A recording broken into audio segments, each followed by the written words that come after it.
Watching Kiona TV, the one, the only, channel 398 for those who are catching us on Azam TV, and channel 803 for those who are catching us on digital terrestrial television. And today is the 9th of August 2023, exactly 14 days before Zimbabwe goes to its harmonized polls, and it is slated for the 23rd of August 2023. And in studio, I am joined by one independent candidate representing Mpophoma Mzilikazi under the National Assembly. He is here to share his manifesto as well as his journey towards the 2023 harmonized elections. Viewers at home, help me welcome in studio Pardon Tapfumaneyi. Good morning, sir. Good morning, Dudu. Can I call you Dudu? Yes, that's fine. Fantastic. How are you?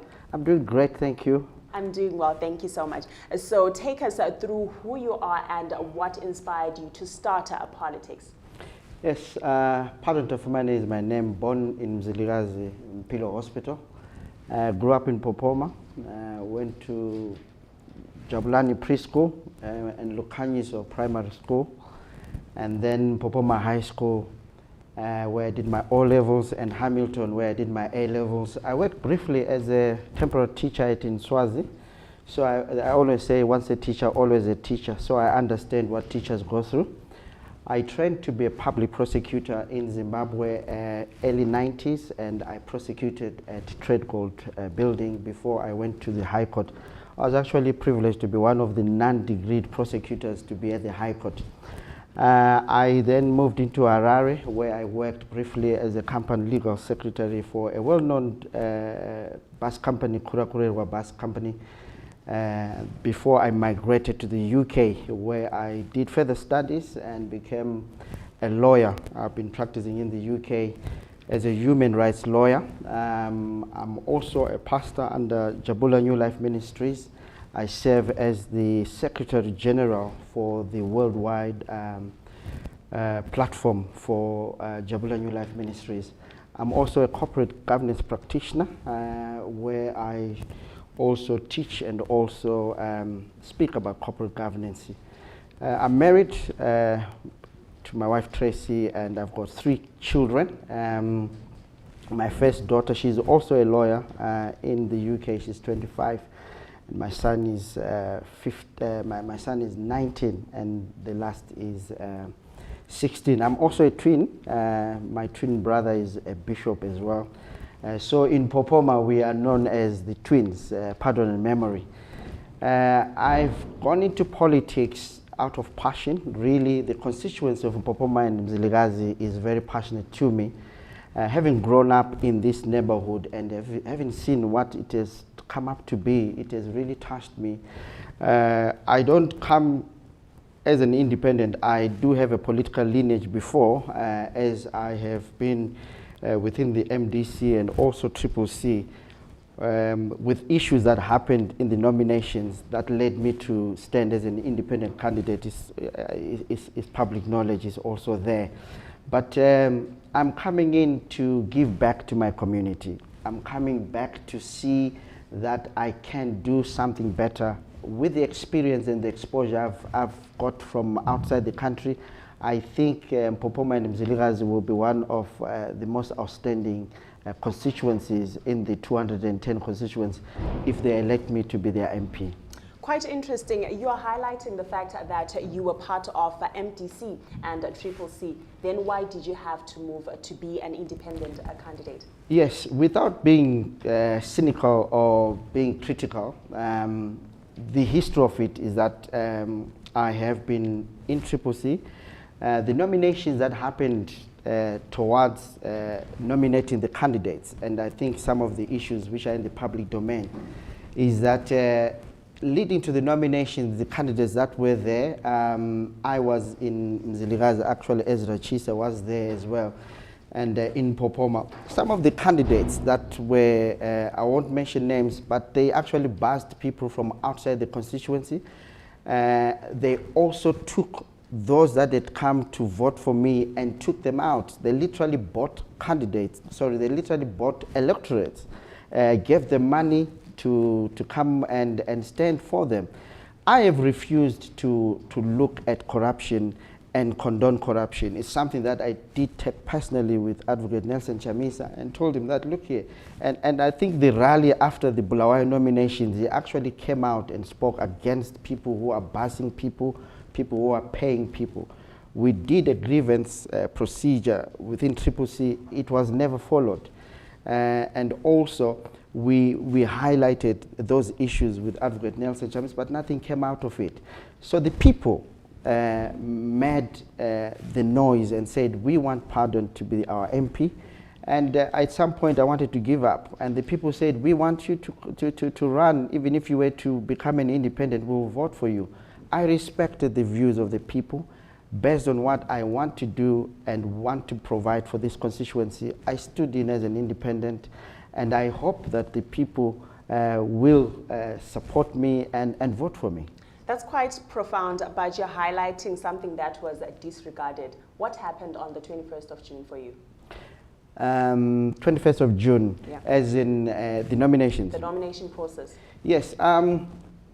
What really happened there was, like I said, we were about five candidates, without naming all of them. But what really happened is they call it Berekamwana because you've got to have your numbers, isn't it? So each candidate had to have the number of people that support you, and it was very populistic, if I may say. It was to be having as many people around you that was a sign of your popularity.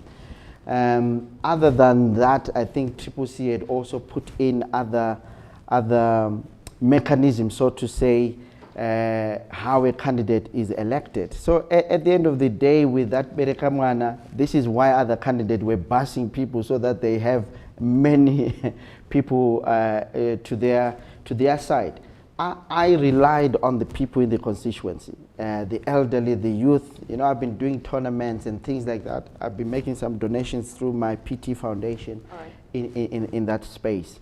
So that process became flawed because people who buzz people out of the constituency and then claimed to be popular became the people that Triple C endorsed as the right candidates. And I'm sure Bulawayo itself, within the public space, there's a lot of Triple C candidates and people who are disgruntled with the process, how it went through. So I'm one of those disgruntled candidates that has run as an... From Triple C? Yes, from Triple C, that has run as an independent candidate. Quite interesting, Mr. Tapfumaneyi, but let's talk about the culture of voting for independent candidates in Zimbabwe. What's your take? Yes, the culture of politics in Zimbabwe, obviously you've got the party politics is very partisan. Our politics is very polarized, it's very tribal. And as a result, you do find that independent candidates may struggle. I'm not one of those. I'm one of the candidates that is going to change the geopolitical space of Zimbabwe by having an independent candidate from Bulawayo Mpopoma Mzilikazi, who's going to be outstandingly voted and nominated by the people. Themba Mliswa is a very key example that he has won Northern constituency, and he has done it very well because he is in the people and the people love him. What he does in the constituency is what has endorsed him. We have the former Minister Jonathan Moyo, who also was in ZANU-PF and ran successfully as an independent candidate in Cholocho. I see no reason why I should fail based on the manifesto and what I want to do for this constituency. If those that are listening today, they will be able to endorse me as a viable candidate, very competitive. Looking at the caliber of the candidates that are there, without blowing my own trumpet, I think I will offer the best option as an independent candidate from Popoma and Mzilikazi. That's quite interesting, Mr. Tapfumaneyi, but we won't even dismiss the fact that in Zimbabwe we have not yet adopted that culture of really believing in independent candidates. So what is it that you are doing as an independent candidate to demystify the notion and ensure that you can win Popoma Mzilikazi? First of all, I'm not a stranger in Popoma Mzilikazi. Ngizelwe, born and bred in Popoma and in Mzilikazi. Yes, going to the UK is just, it's like someone else, Ohlale Makaya. It's not the same, it's the same. It's distance. What makes the same is the distance. Me staying in the UK doesn't take me out as being a Zimbabwean. Right. I'm a Zimbabwean through and through. I've been coming almost 3 to 4 times every year in Zimbabwe. I've invested in Zimbabwe. I have participated in all forums in Zimbabwe. So I am a dual national that is very passionate about Zimbabwe. What I have done in the constituency leading to these elections, both before and prior, I ran a foundation, PT Foundation. My mom also, she's late now. We also have a Gogos Dula Foundation that looks at women and empowering women. But I have been present in the constituency and in the community. I have done football tournaments. We have sponsored a number of initiatives that have been there. So I've been present in the constituency. People know me. And being in the UK really is just a geographical location. But I've been present in the constituency, and that is not really an issue as far as people voting for me. Quite interesting, Mr. Tapfumaneyi. So what are the issues that you want to pursue come 2023, that is the 23rd of August? Absolutely. I'm coming with what I will call 5 bullet points that I want to do if I'm elected. That becomes part of my manifesto. The first is reconciliation. The second is reconstruction. The third is restoration. And the fourth is transformation. And the fifth is modernization. Our region, Matabeleland and Midlands, we have gone through the Gukurahundi issues. The current government has met the National Reconciliation Committee that has been dragging for a long time. We have wounds, we have tears that are still running. Countries like Rwanda, Rwanda went through a very vicious genocide. They have resolved. If you're going to Rwanda now, it's a first world country. South Africa next door, they did it. Zimbabwe is still dragging. When I get into parliament, reconciliation and the finalization of Gukurahundi is an issue. There's our MDC members were killed 2008, leading to the elections.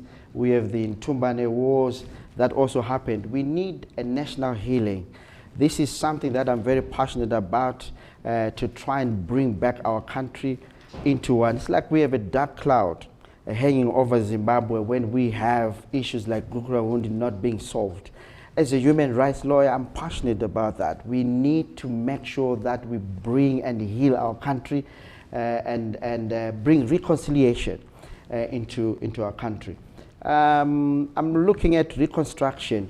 The constituency of Popoma Mzilikazi runs between Mavutweni. If you have been to Mavutweni, Mavutweni is a sore throat with one room, 4 families sharing toilets and bathrooms. That is a complete human rights violation. Some of the toilets don't even have seats to sit on, no roofs at all. Mavutweni needs to be demolished completely and build 21st century houses that are proper housing structures for people who have, for 43 years of independence, having structures like Mavutweni, Ngobeyenja, Makokoba. It's a sore throat. and looking at water situations. We are having boreholes in cities. It's completely unbelievable. Boreholes are for rural folks if there is any to be built. We need waters in our houses. We need electricity. We need solar energy. Zimbabwe produces lithium, high deposits of lithium. Why are we exporting raw materials? We need to have solar energy. We need to look at infrastructure that is suitable for a 21st century. Look at the curriculum. Kids now are doing coloring. There is no Wi-Fi. Computers. I went to Lukanyiso Primary School where I went there, ECD block, no sinks, toilet, non-functional. Mpopoma Library, where we used to go, there is no toilet in the library for the past years. Can you imagine a library without a toilet?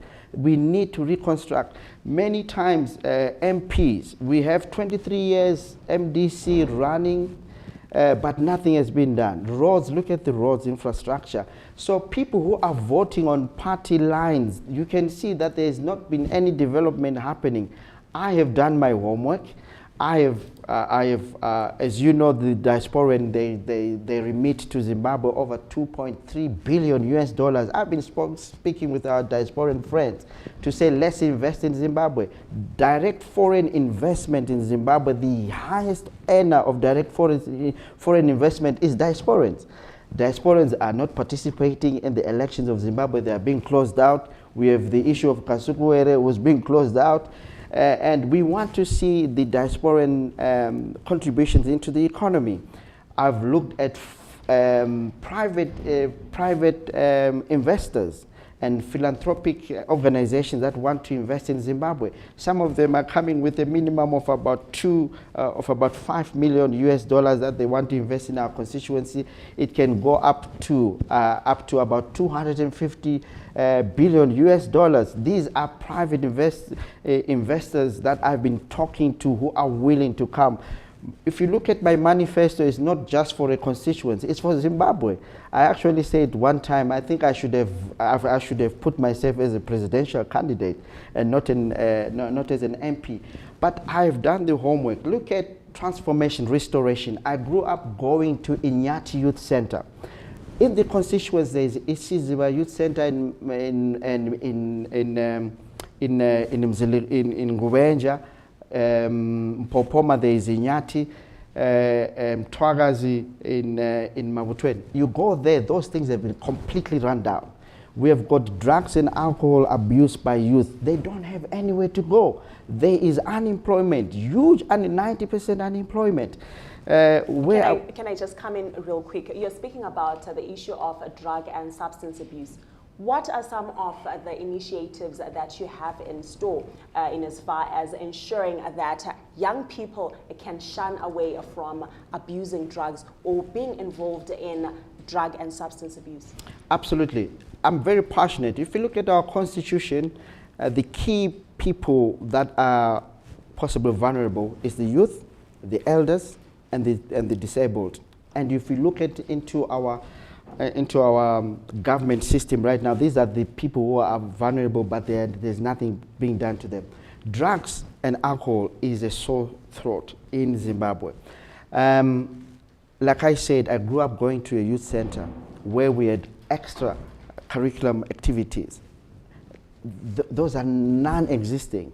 The footballs, sporting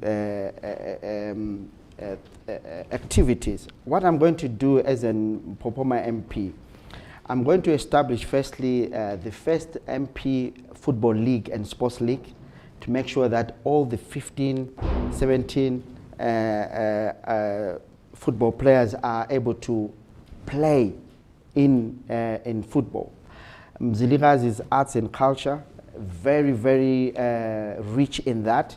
We want to ensure that Madamara place there, we want that place to be literally elevated. There is employment there, there is arts and craft. You've got women that sew there. Those things are operating at literally maybe 2% capacity. We need to restore that. Look at spam breaking, Mpopoma, Mashumba there, those informal sectors. We need to empower those. My mother was a vendor. I always say this, women need to be empowered. Loans, access to loans. I see them selling out on the streets there. They don't have a place, a decent place where they are selling their wares, tomatoes, and so on and so forth. Those places need to be looked into and built in. We want to ensure our youth are in drugs and alcohol because our government is not looking at them. We need to restore the youth centers. We need to ensure that we create employment. Those are the things that I want to do. I, having lived in the UK, the lion's share of the UK budget goes into NHS, health and social care. This is why we have people going to look after grannies in the UK, because the UK government is passionate about their elders. I'm passionate about our elders. We want to make sure that they get payment, pensions. We earn a currency to go and buy a currency, which then is depleted and eaten by inflation. We want to ensure that our economy is functioning. We want to ensure that we have medication in the hospitals. These are things that I'm coming with, having lived in a first world. These are the things that we want to ensure we implement in Zimbabwe. That's quite profound, Mr. Tapfumaneyi, although you did divert a bit from the question I had asked, mainly about drug and substance abuse. You were now talking about the elderly, which is fairly okay. But what are other challenges that the constituency is currently undergoing that you, as an independent National Assembly candidate, are going to ensure that you bring viable solutions? Right. Sorry about digressing. I'm very passionate about making sure that we bring. So let's look at the constituency itself. So I spoke about housing. I spoke about water issues. Let's look about the rates. The electorate are given huge sums of bills that they can't pay. We have got the water issues. Matabeleland has always been an issue with water. I want to make sure that we have the Zambezi water projects implemented. And I always say that I think it's because we don't have a willing government that is able to look at the issues at stake and make sure that Zambezi water project that started way back in the 80s and until now, Sibalezi culture as long as far in the neighborhood and people are celebrating culture. We need water in our situation. I've got one of my colleagues in the UK, Dr. Philip Jackson, who also comes from Mabutweni. She has put one sculpture there. We want to bring in infrastructure, equipment, sewing machines to women. We want to bring in access and opportunities. I was going to that. I've spoken to a platform of health and care providers in the UK. They have over 1,200 companies that provide COSs. I've spoken to them and I've asked for a couple of COSs for my constituency. Whilst we are sorting Zimbabwe and the employment aspect, we want those that are able to go and work in the UK to do so. We want to create opportunities for our youth, those in sporting, those in arts and culture. I'm going to be opening up the UK and other countries where we have got youth exchange, where they can go and be able to be exposed to the Western world. Those are things and opportunities that I want to bring in. We've got friends, we have got those that are willing to help in that. Having lived in the UK, I've been a human rights lawyer. Downing Street knows me. I protest against the abuse of our Zimbabweans and deportations. I've been doing that. One of the things that we want to see our diasporans done in South Africa, in Zimbabwe, let's have a talk about how they can be regularized in the UK. We have large numbers of Zimbabweans who are not documented. I want, as an MP, to have a voice and speak to the British government and say, can you kindly regularize our citizens while we fix our economy? Many times the politicians, these party politicians, they say, Zokai Kumusha, Zimbabwe yanaka, buyane kaya, when they have not fixed anything. I'm coming with opportunities. I'm very pragmatic in the way that I'm looking at this constituency. Before we sort the country, let's help those that are in South Africa. Speak to the South African government and say, let's have them regularized. Let's speak to the UK government, and the UK government can do that. They've done that with other countries. Let's have a special permit for Zimbabweans who are there that do not have documentation, so that they can also participate in the rebuilding of Zimbabwe. So I'm coming with a full platter. I call it a full platter. Right. Those that would want the opportunity to go abroad, let's give them. Those that want to develop in Zimbabwe, let's give them. Those that want to work on things, let's work on those. All right, Mr. Tapfumaneyi, because of time, can you speak directly to the electorate as we are gravitating towards the 2023 harmonized election as an independent candidate? Zimbabwe is time for change. That's what I'm saying. It is time for change. It's no longer partisan. It's no longer populistic ideas that we run with a specific party, be it a ruling party or opposition party. This time, 2023, we have to redefine the geopolitical space of Zimbabwe. If you do have an independent candidate in the caliber of Tapfumaneyi, who can change the space, who can bring in investment, who can bring in employment, who can look at the elders and the disabled, that is the candidate you want to vote for. Don't vote for a party. There are other party candidates that have been imposed on you. But it is time. Your vote is very important. Your vote is your power. I ask you this year, 2023, show to the world that you can go against the odds. You can vote an independent like me, and they can bring the best changes in your constituency.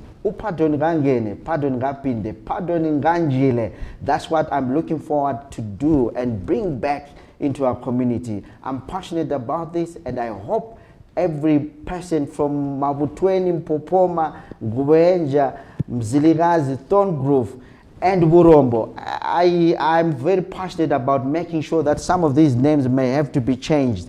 Mpopoma Mzilikazi is going to be Dubai.